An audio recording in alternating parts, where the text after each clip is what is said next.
का एक भी चीफ जस्टिस ऑफ इंडिया हुआ है क्या? अगर नहीं हुआ है तो इस देश का 70% आबादी क्या इस देश में चीफ जस्टिस ऑफ इंडिया बनने के लायक नहीं है?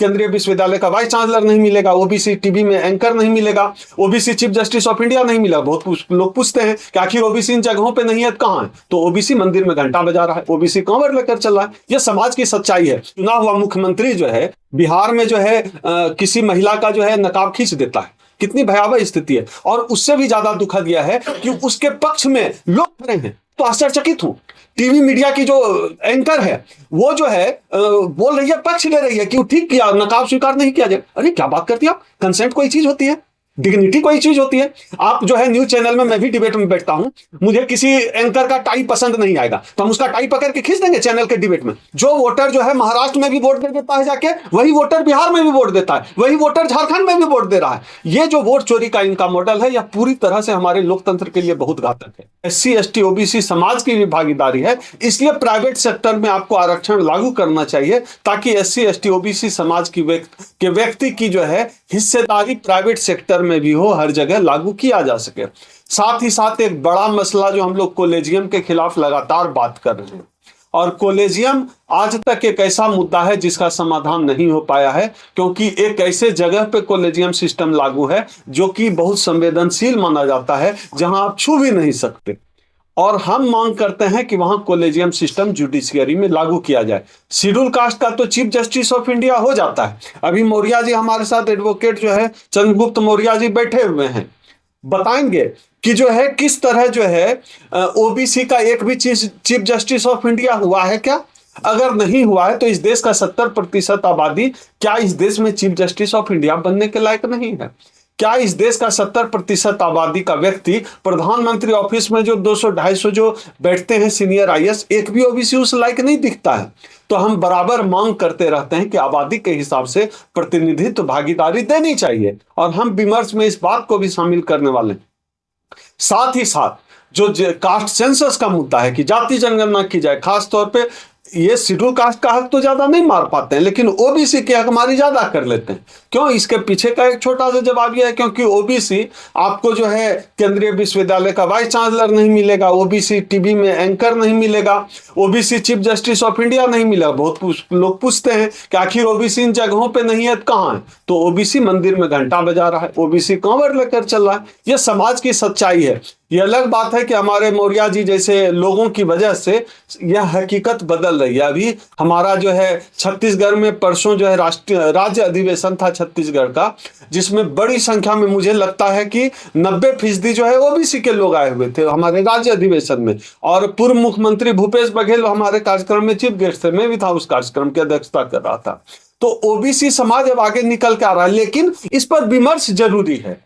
और जो सबसे बड़ा मुद्दा आज की तारीख में जिसको राहुल गांधी ने भी, नेता प्रतिपक्ष ने भी उठाया है, वोट चोरी का मुद्दा। हम लोग ईवीएम के मामले से, ईवीएम के माध्यम से वोट चोरी का सवाल उठाते रहे हैं कि ईवीएम के माध्यम से वोट चोरी होता है, लेकिन इन्होंने चोरी के रास्ते बदल दिए हैं। अब ये सीधे भी वोट चोरी कर रहे हैं। ब्राजील की कोई मॉडल आकर यहां वोट दे रही है, और जो अनुमान बताया जा रहा है इनके पास कुछ रिवॉल्विंग वोटर हैं। जो वोटर जो है महाराष्ट्र में भी वोट दे देता है जाके, वही वोटर बिहार में भी वोट देता है, वही वोटर झारखंड में भी वोट दे रहा है। ये जो वोट चोरी का इनका मॉडल है, यह पूरी तरह से हमारे लोकतंत्र के लिए बहुत घातक है। और जो एक बड़ा सवाल जिस पर हम लड़ाई लड़ते हैं, हम सब लड़ाई लड़ते हैं, इस देश में दलित उत्पीड़न का सवाल। अब देखिए, आजादी के 7.5 दशक बाद कर्नाटक रोज प्रधानमंत्री से लेकर मुखिया तक बोल देता है इस देश में कि आजादी का 7.5 दशक, आजादी का 7.5 दशक हो गया। इस देश के दलितों की उपलब्धि यही है कि जो है उसके मुंह पर कोई पेशाब कर देता है। इस देश में ओबीसी की उपलब्धि यह है कि कोई पूजा नहीं करा सकता है, उसको पेशाब पिलाया जा सकता है। तो इस देश में आदिवासी की हैसियत यह है कि उसके ऊपर भी कोई पेशाब कर देता है, दलित घोड़ी नहीं चढ़ सकता। आजादी के 7.5 दशक बाद यह भारत कितना SC ST OBC समाज का भारत रह गया है, इस पर भी हम लोग चर्चा करेंगे। हम लोग संविधान को मानने वाले लोग हैं। तमाम संवैधानिक संस्थाओं का अपहरण कर दिया गया है। तमाम संवैधानिक संस्थाओं को वर्तमान सरकार एक टूल के तरह इस्तेमाल कर रही है, और टूल की तरह इस्तेमाल कर रही है अपना राजनीतिक हित पूरा करने के लिए। हम इसके खिलाफ हैं। हम संवैधानिक तरीके से लोकतंत्र को चलाए जाने के पक्षधर हैं। जिस तरह से संसद भवन में व्यवहार होता है कि नेता जो विपक्ष के सांसद हैं उनको पार्लियामेंट में बोलने नहीं दिया जा रहा है, विपक्ष का कोई नेता बोल रहा हो तो उसके ऊपर से जो है कैमरा हटा लिया जाता है, जब बोल रहा हो विपक्ष का जो है सांसद बोल रहा हो तो उस समय जो है खुद जो है जो सदन का अध्यक्ष है वो टोका टोकी करते हैं। क्या यह लोकतंत्र हम लोगों ने अर्जित किया है? तो अगर लोकतंत्र संसद सही तरीके से नहीं चलेगा तो मुझे नहीं लगता है कि जो है इस देश में SC ST OBC के हक अधिकार सुरक्षित रहेंगे। इन तमाम मसलों के अलावा इस देश का SC ST OBC समाज का जो है एजेंडा आगे का क्या होगा, किन मुद्दों पर लड़ाई होगी? क्या सिर्फ राजनीतिक दलों के भरोसे हम लड़ाई लड़ सकते हैं? क्या सामाजिक आंदोलन को एक एजेंडा नहीं देना पड़ेगा? तो एजेंडा तय करने के लिए जरूरी है इस समाज के बुद्धिजीवी वर्ग आकर बात करें।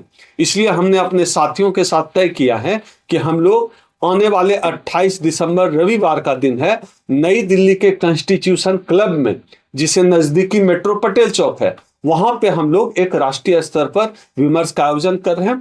और इस प्रेस कॉन्फ्रेंस के माध्यम से जो भी लोग जो देख रहे हैं वीडियो को, मैं आपको आमंत्रित करता हूं, आप भी आइए, आप भी अपनी बात रखिए। कोशिश करेंगे कि सब लोग 1 मिनट 30 सेकेंड ही बोलें, जितने लोग बोल पाए हम लोग सबसे कोशिश करेंगे कि सबसे सलाह मशवरा लें, सबसे मिलकर एजेंडा तय करें और आगे की रणनीति क्या होगी SC ST OBC समाज के लड़ाई की, वह देखना पड़ेगा। उसके लिए तैयारी करनी पड़ेगी, बात करनी पड़ेगी। और जो भी लोग शामिल होना चाहते हैं, मैं अपना नंबर बोल देता हूं 8743915595। इस मुहिम का हिस्सा बनने के लिए, इस आंदोलन का हिस्सा बनने के लिए आप मुझे सीधे कॉल कर सकते हैं, व्हाट्सएप कर सकते हैं। 28 दिसंबर बहुत समय नहीं, लेकिन इतना वक्त जरूर है कि आपको ट्रेन का टिकट मिल जाएगा। देखिए स्थिति कितनी भयावह हो गई है। एक चुना हुआ मुख्यमंत्री जो है बिहार में जो है किसी महिला का जो है नकाब खींच देता है, कितनी भयावह स्थिति है। और उससे भी ज्यादा दुखद यह है कि उसके पक्ष में लोग खड़े हैं। गिरिराज सिंह बोल रहा है जहां जाना है जाओ, उसने ठीक किया। अरे ये कैसा देश बना दिया आपने? देश का चुना हुआ मंत्री किसी का कोई हिजाब खींच ले। कोई बता रहा था कि अशोक गहलोत ने शायद किसी का घूंघट खींच लिया था, तो आप, अरे अशोक गहलोत ने घूंघट खींच लिया तो वो सही थोड़ा ही है। चाहे अशोक गहलोत घूंघट किसी का छुए, चाहे कोई किसी महिला का नकाब छुए, पूरी तरह से गलत है। आप, हर महिला का आत्मसम्मान होता है, डिग्निटी होती है। मैं तो आश्चर्यचकित हूं, टीवी मीडिया की जो एंकर है वो जो है बोल रही है, पक्ष ले रही है कि वो ठीक किया, नकाब स्वीकार नहीं किया जाए। अरे क्या बात करती है आप? कंसेंट कोई चीज होती है, डिग्निटी कोई चीज होती है। आप जो है न्यूज चैनल में, मैं भी डिबेट में बैठता हूं, मुझे किसी एंकर का टाई पसंद नहीं आएगा तो हम उसका टाई पकड़ के खींच देंगे चैनल के डिबेट में। ये तो लगभग उसी किस्म की बात हुई। आपको जो नहीं पसंद है इसको फासिज्म कहते हैं, और इस पर पूरे देश को मुझे लगता है सोचने की जरूरत है। और एक बात याद रखिए, अगर फासिज्म हावी हो गया तो सबसे ज्यादा खतरा इस देश में SC ST OBC को होगा, क्योंकि ना आप 3 में है ना 13 में है, ना आपके पास सत्ता है, ना आपके पास संसाधन है, ना आपके पास शक्ति है। आप कहीं के नहीं रह जाएंगे। इसलिए जरूरी है कि 28 दिसंबर को आप नई दिल्ली के कॉन्स्टिट्यूशन क्लब में आइए, मिलते हैं, बैठकर बात करते हैं, चर्चा करते हैं, आगे की रणनीति बनाते हैं। बहुत लोगों के पास बहुत आइडिया है। बहुत लोग बोलते हैं हम लोग वो गांव तक जाना चाहिए, कैसे जाएंगे, क्या रूपरेखा होगी, क्या प्लानिंग होगी, उसके लिए संसाधन कहां से आएगा?